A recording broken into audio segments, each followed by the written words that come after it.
il existe un ancien enseignement qui dit « Celui qui lutte contre le monde perd face au monde ».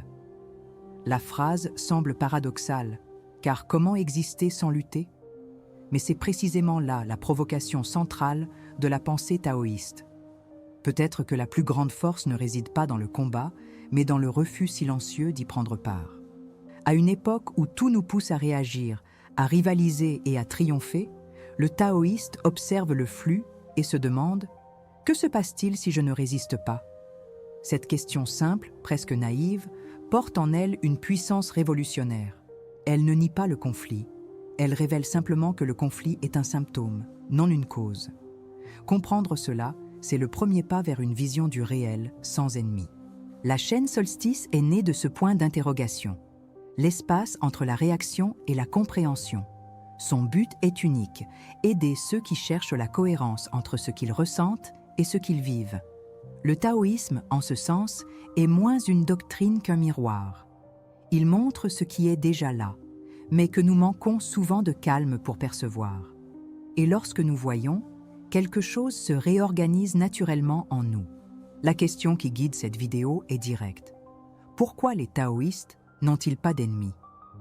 La réponse ne réside pas dans une croyance, mais dans une perception, celle que toute opposition est le reflet d'un déséquilibre intérieur. Quand quelqu'un ou quelque chose nous semble hostile, le Tao nous invite à observer le point en nous qui se défend. Cette conscience transforme l'attaque en apprentissage, la peur en mouvement. Comprendre cela n'est pas seulement philosophique, c'est profondément pratique. Celui qui comprend le flux n'a pas besoin de vaincre. Il devient partie intégrante du courant qui dissout le conflit avant même qu'il ne prenne forme. Le symbole du yin et du yang, souvent réduit à une icône, est en réalité une cartographie de l'équilibre. Chaque moitié contient le germe de l'autre, comme si la lumière savait qu'elle a besoin de l'ombre pour être perçue. Cette compréhension fonde une nouvelle éthique. Ne pas chercher à éliminer l'opposé, mais à l'intégrer. Lorsque nous regardons la vie ainsi, l'ennemi cesse d'exister, car il n'y a plus de frontières qui le séparent de nous. C'est ce basculement de conscience que Solstice propose. Une spiritualité qui ne fuit pas le réel, mais le traverse avec lucidité. Le monde moderne valorise l'attention. La hâte est glorifiée comme productivité et la résistance est confondue avec le courage. Mais il existe une force plus subtile et plus durable, celle qui vient de la sérénité. Le Tao Te Ching décrit l'eau comme l'élément le plus sage, car elle triomphe par sa flexibilité. Cette image n'est pas poétique, elle est structurelle. La douceur n'est pas faiblesse, c'est intelligence. Sur Solstice, nous explorons cette forme de sagesse pratique. Comment être haut à l'époque de la pierre, comment agir sans se durcir, comment demeurer léger sans se retirer du monde. Cette vidéo est une invitation, un appel à la curiosité profonde, non à la croyance. Si l'idée de vivre sans ennemi paraît impossible, c'est peut-être justement pour cela qu'elle doit être entendue. Il y a en nous quelque chose qui cherche encore le repos. Et le taoïsme offre la carte de ce retour. Si cette réflexion résonne en vous, abonnez-vous à la chaîne, partagez cette vidéo et laissez un like. Non pas pour soutenir un contenu, mais pour participer à une construction collective de conscience. Au VIe siècle avant notre ère, durant une période de guerre et d'instabilité en Chine, un homme nommé Lao Zi quitta la capitale, monté sur un buffle. Il ne laissa ni armée, ni héritier, seulement un manuscrit d'un peu plus de 5000 caractères, le Tao Te Ching. On raconte que le gardien de la frontière le reconnut et l'empêcha de partir avant d'avoir consigné sa sagesse.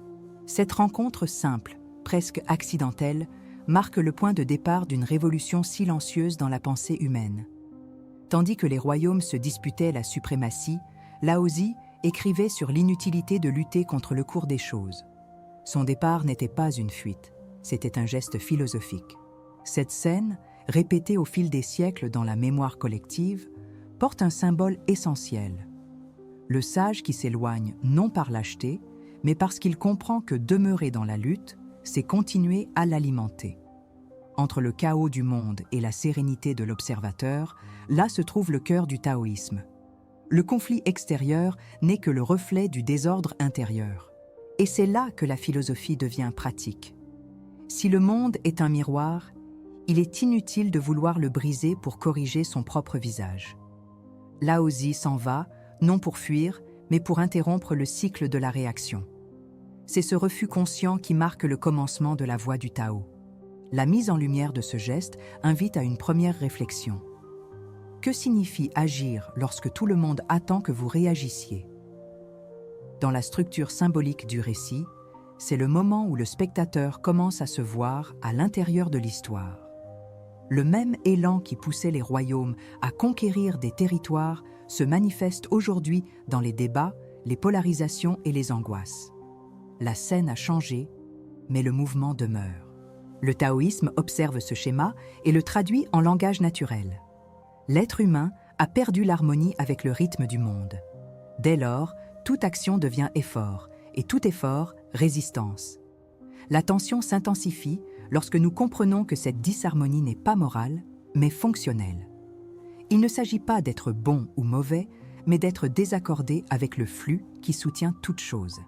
Dans le modèle de Freytag, c'est le moment où l'histoire gagne en densité. Le public reconnaît le conflit, sans encore en saisir la nature. Le Tao appelle cela le déséquilibre du yin et du yang. Lorsque l'une des forces tente de dominer l'autre, le mouvement naturel se rompt. Et là où il y a rupture, il y a souffrance. Cette prise de conscience provoque l'inconfort, mais aussi la curiosité. C'est le premier signe de l'éveil. Si toute résistance approfondit le conflit, comment agir sans résister? Le paradoxe du Wu Wei se révèle ici. Agir en parfaite harmonie avec le réel, jusqu'à ce que l'effort disparaisse. C'est le même principe qui guide l'eau lorsqu'elle contourne la pierre sans la combattre. Mais cette image n'est pas poétique, elle est stratégique. La douceur est une méthode de permanence. Laozi comprit que la survie de l'être ne réside pas dans la victoire, mais dans l'adaptation. Ainsi, la non-action n'est pas inertie, c'est l'intelligence appliquée à l'impermanence. La force la plus efficace est celle qui n'a pas besoin de s'affirmer. Le taoïsme nous enseigne que le monde n'est pas une arène, mais un organisme. Tout ce qui existe coopère, même lorsque cela semble s'opposer.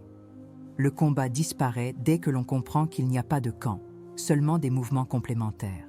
Cette compréhension demande une maturité émotionnelle, car elle suppose de renoncer au besoin d'avoir raison. Et c'est là que naît le véritable pouvoir. L'histoire de Laozi, ainsi, ne parle pas de fuite, mais de direction. Il ne s'est pas retiré du monde.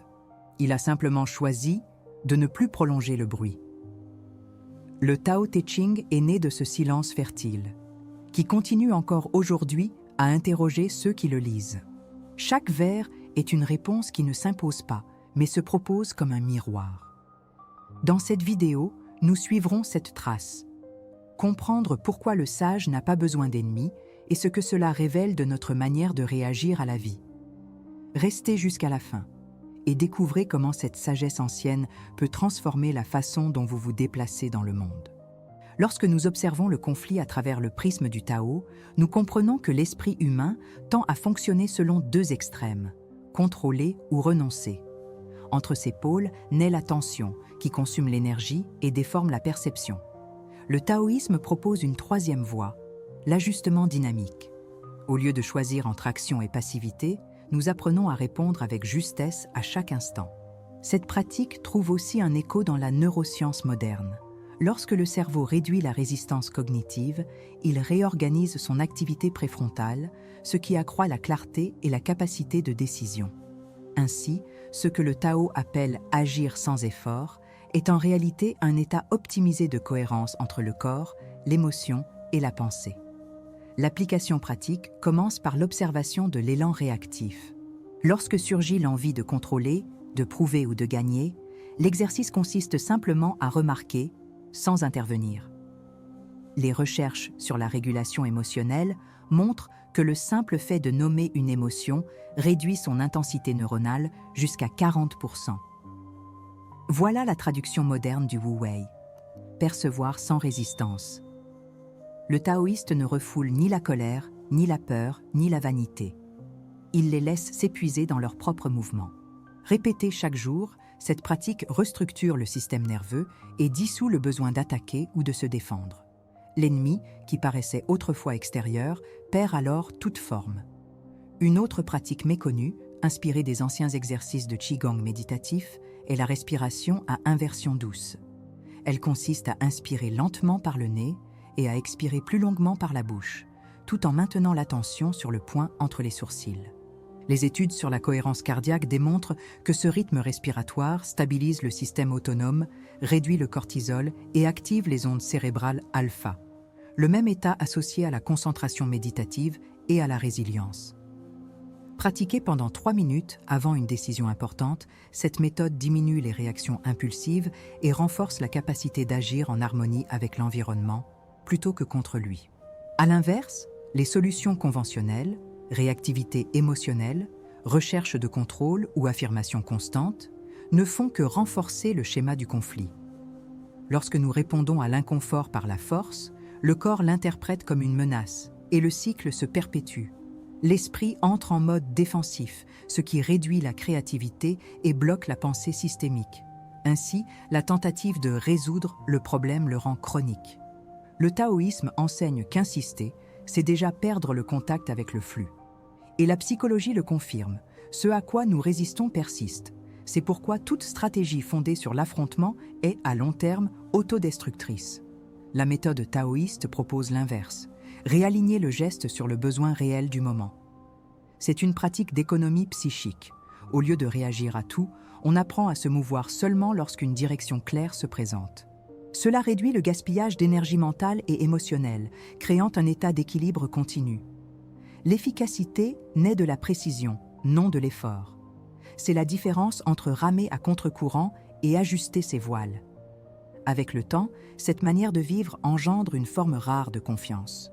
Non pas celle de celui qui domine, mais de celui qui comprend que rien n'a besoin d'être vaincu pour être transformé. Cette approche, bien que simple, bouleverse un paradigme moderne, celui selon lequel le progrès naît de la friction. Le taoïsme montre que le véritable avancement découle de l'intégration. Les systèmes vivants évoluent grâce à l'adaptation coopérative, non à l'élimination des contraires. Il en va de même pour l'esprit humain. L'équilibre ne surgit pas de la suppression des impulsions, mais de leur reconnaissance comme partie du tout. Cette lucidité engendre une forme de pouvoir silencieux, où l'action devient la conséquence naturelle de la clarté, et non le besoin de prouver quelque chose. Voilà le cœur du Wu Wei appliqué à la vie quotidienne.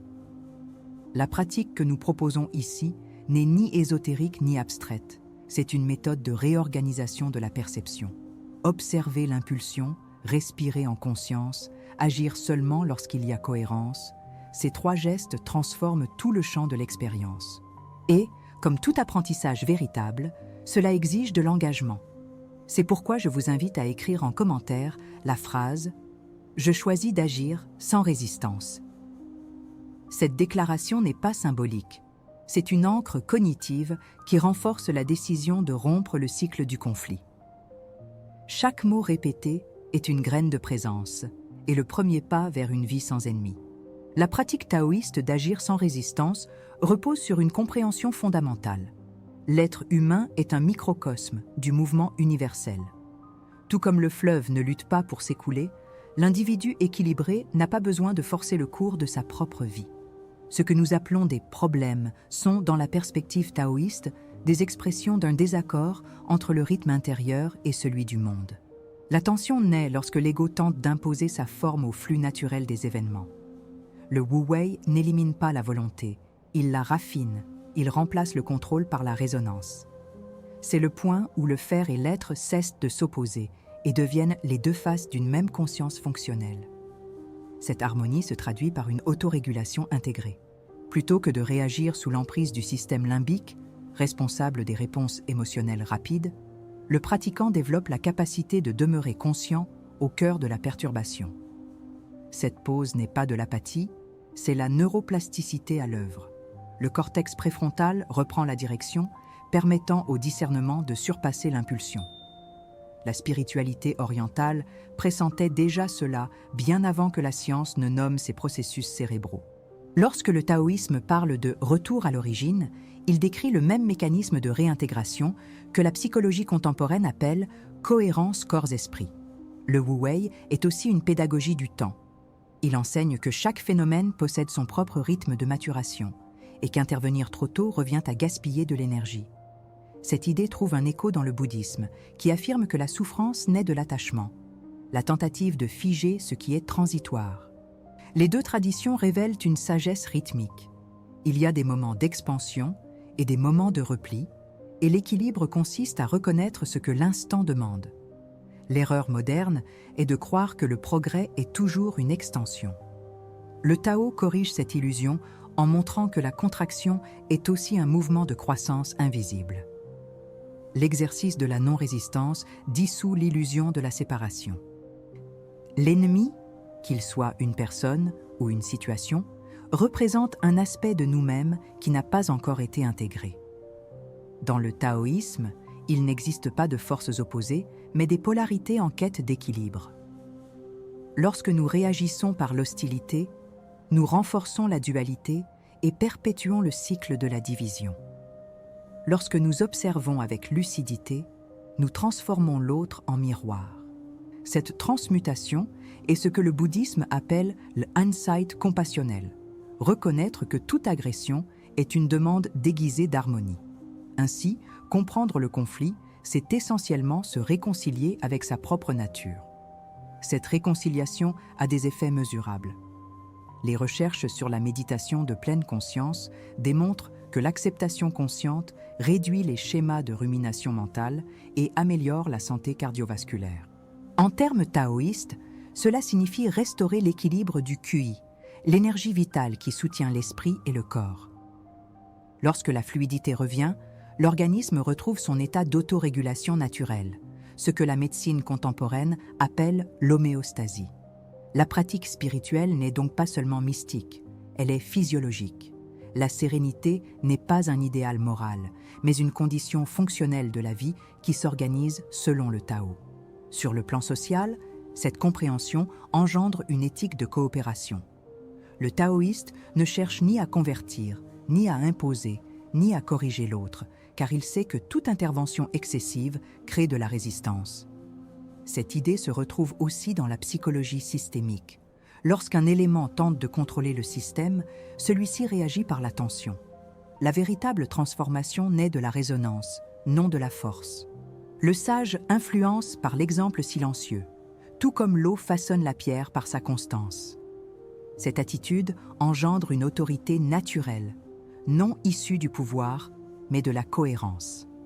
Et c'est cette cohérence qui soutient tout processus de changement authentique.